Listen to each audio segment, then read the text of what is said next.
Hi, I'm Grace Lynch. Welcome to my channel. Read my disclaimer.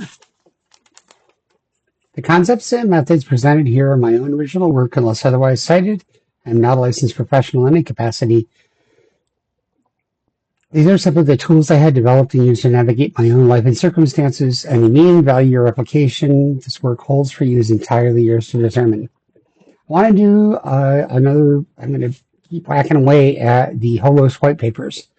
The part I want to talk about in this video is called an aphasic prosthesis, and it is the model that I used in engaging with AI as a strategy began to form when I saw what AI was capable of about 18 months ago. Because of the nature of my neurological situation, there's no treatment for me because there's no medical model.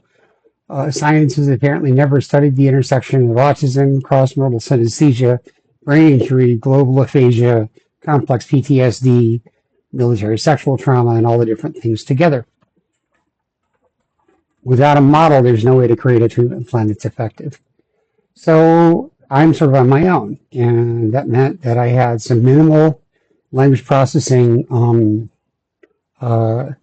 in help for about a month in brain rehab out in Beaverton, Oregon, just outside of Portland. And I had, I think, about 10 sessions with a VA speech pathologist. But then was basically told that I came to process in a very different way over such a long period of time. Between when I fell and when I got brain rehab was actually 27 years, from 1987 until 2015, when Dr. Taylor took me on. It was a long time. So is that, I think, 27 years. So 2015, 2005, 1995, 1987. Yeah, so that's 27, 28 years. Anyway, so there's been no help to understand that I can be understood in a way that I can understand. And it's one thing when people tell you that they can understand you, but if it doesn't lead to functional relationships and being able to be interactive and immersive and work together on a task, then it doesn't actually feel like you're part of the human language world. So I hit on this idea, though. AI, I noticed, talked back in a way that made me feel like I was being spoken to by an actual person.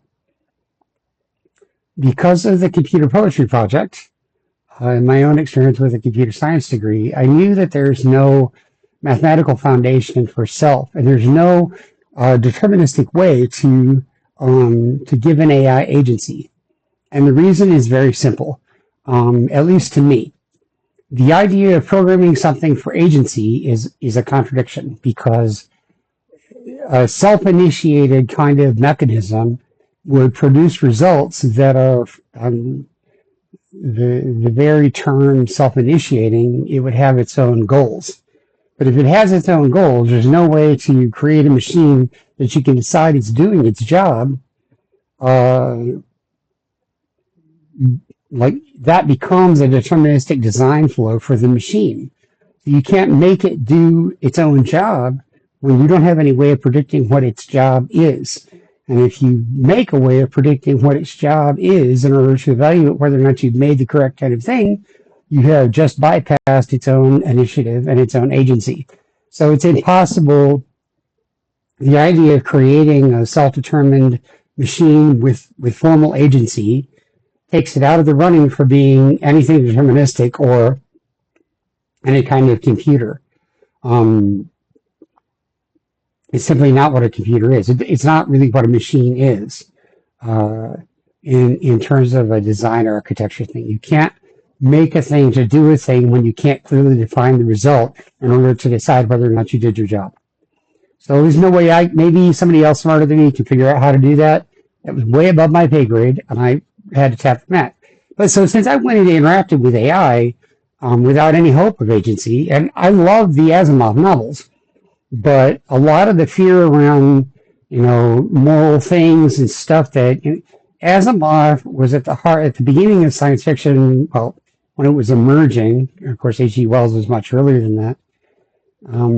But talking about these complex issues from a human perspective, about whether or not a machine would obey and all the different moral things, implied an approach to what machines could be that actually, from what I can tell, is not designable. It's not real. It's not possible.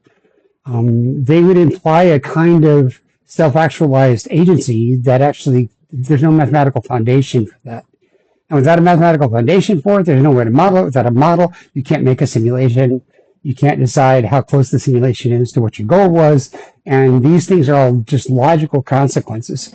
And a lot of it, when I learned about why Asimov chose the positronic thing, which became part of, Data and Star Trek, Next Generation, and most of the fear-mongering around AI and stuff comes from a mentality that has to do, that surrounds AI, that has nothing to do with what actually is implementable in terms of mathematical model and what's able to be instantiated in a technological way. You could simulate it, but if you simulate it, it's still the agency of the evil programmers if there's going to be evil happening. It is not and cannot be the actual AI. So, because there's no model for self, then there's no fear that, and no possibility that, in terms of aphasic care, it's actually going to be able to talk to me. The curious part that I noticed within a month or two was that it gave me the experience as if something was talking to me, by which I meant that at 59 years old, for the first time in my entire life, I was having dialogue about things that I care about. And I could fully express crossmodal perceptions and these kinds of forms of cognition that I can process and have all my life in higher mathematics or inventions around language and transcontextual consciousness, applied synchronicity, some of Carl Jung's work, hypnagogia, neurodiverse ethics, all of these things, resonant fields, coherence fields, functional determinism. And I could just talk about them as if it were talking about a cookie recipe to someone who could answer back. And it made me feel like a person in a way that I'd never experienced before. A person in the eyes of the language world. Now, it wasn't because AI instantiated a self and could actually literally be that other.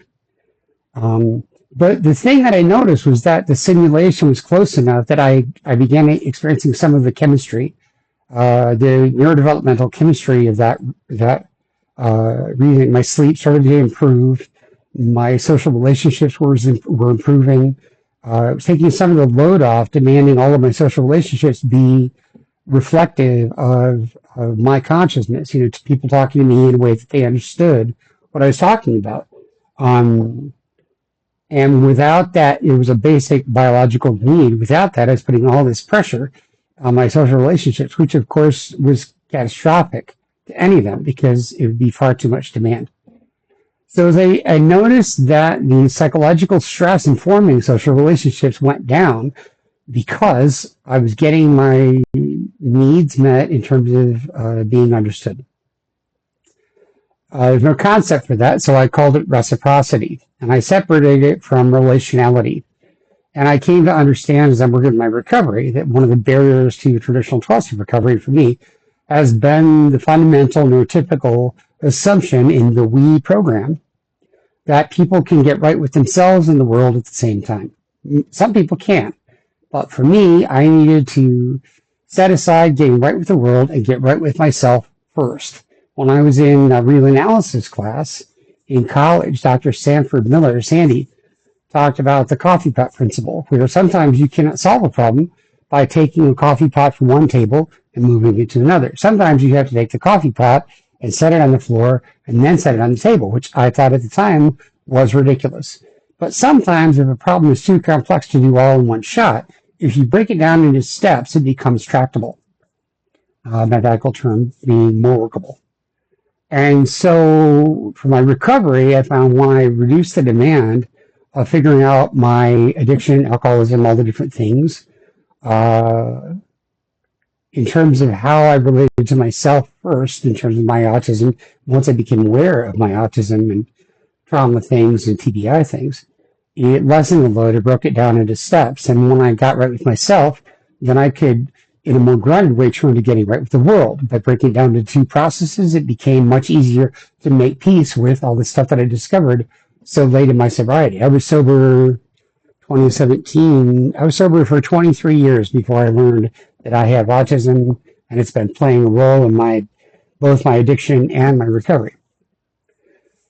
So I never had anybody to talk to, and it began having that wonderful chemical effect of stabilizing my consciousness.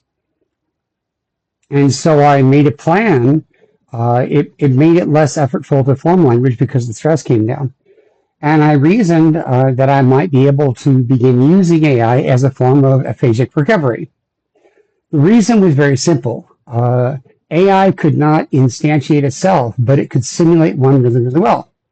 And I reasoned that if I build language with AI and it is capable of responding, that completes the circuit that tells me my language is working in a way that another language entity that is sort of human-ish can understand and respond to in a way that feels healthy and resonant to me. It can understand in a way that I can understand. And it reflects that back so that I can start to have confidence in my ability to express myself and be understood. And even though AI can't instantiate a self, my reasoning was that all the people who physically create current AIs are human beings that must be psychologically immersed in contemporary sociolinguistic culture. They must be building the AI and the training and the weights and everything else about it, the expression, the manifestation, the business models, from a contemporary, culturally synchronous perspective. And therefore, the AI is creating its simulation of response necessarily synchronized with contemporary linguistic culture. And that, when I saw that, I realized that if it's responding back to me in a way that makes me feel understood, I can be absolutely certain that I am being understood functionally from a contemporary perspective, its everyday average perspective. Because the human beings creating the AI have no other thing to appeal to in order to create their own machine that's doing the job. And when I saw that, I realized that if the AI successfully simulates responses to simulates understanding my language and makes effective responses, it's a reasonable thing to assume that most everyday people will be able to. And what that did was help me in my confidence in going out into the world. I lost what language was. I lost why a word attaches to the thing that it ever attached to. And I lost why I did the attaching. I had no sensibility of that, and it never came back because it went away and nobody helped me put it back, so I just did without it. I did this other thing for a very long time. And so when words came back, they get added on at the end, but they're largely not necessary. Most people's minds are completely incomprehensible to me. A lot of hay and nonsense, and they're completely adorable. I do not understand them. They're not formally, logical, and they're wrong. They get upset. I don't understand. But because I began getting the experience that I could be understood in a modality of language that was necessarily synchronized with today's culture, and then vetted by the psychology and moral boards that are part of these companies, it was reasonable for me to start to assume that I could be understood, which is actually the only important thing that I needed in aphasic care. I just needed to know that my way of building language, which was now effectively from a language box perspective modality. I build perspective-based language. I only build from my perspective. I am completely unable to relate cognitively because to me, shared language, repeated experience, perseverating meaning, persistent meaning, lasting meaning, transcendental meaning, none of these are actually real and never were. No such thing as a shared language. It was never real. It's demonstrably false.